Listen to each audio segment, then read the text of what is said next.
Time table बनवतो पण पाळता येत नाही, मग हा व्हिडिओ बघ, तुझं सगळं बदलून जाईल.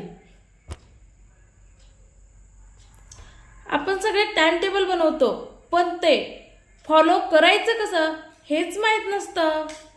टाइम टेबल पाळायचं असेल तर 5 गोष्टी लक्षात ठेव. पहिली, वास्तवात वेळ ठरव. दररोज किती तास खरोखर अभ्यास करू शकतोस तेवढंच लिही, ओव्हरलोड नाही. प्राधान्य ठरव. सगळं एकाच दिवशी नाही. ज्या विषयात कमी मार्क्स आहेत त्याला जास्त वेळ दे. आकर्षक बनव. रंगीत चार्ट, स्टडी ॲप वापर. टाइम टेबल दिसायला सुंदर असेल तर मनही लागतं. स्वतःला इनाम दे. 7 दिवस सातत्य ठेवलंस, आवडती गोष्ट कर, मन फ्रेश राहील. सकाळचा प्लॅन रिव्ह्यू.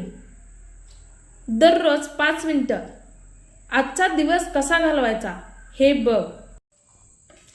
टाइम टेबल मोठं नको, पाळता येईल असंच असावं. लक्षात ठेव, कन्सिस्टन्सी परफेक्शन. अभ्यासात कन्सिस्टन्सी ठेवायची असेल तर ही रील सेव्ह कर आणि मित्रांना शेअर कर. All the best. हा व्हिडिओ आवडल्यास कमेंटमध्ये सांगा आणि फॉलो करा. बाय.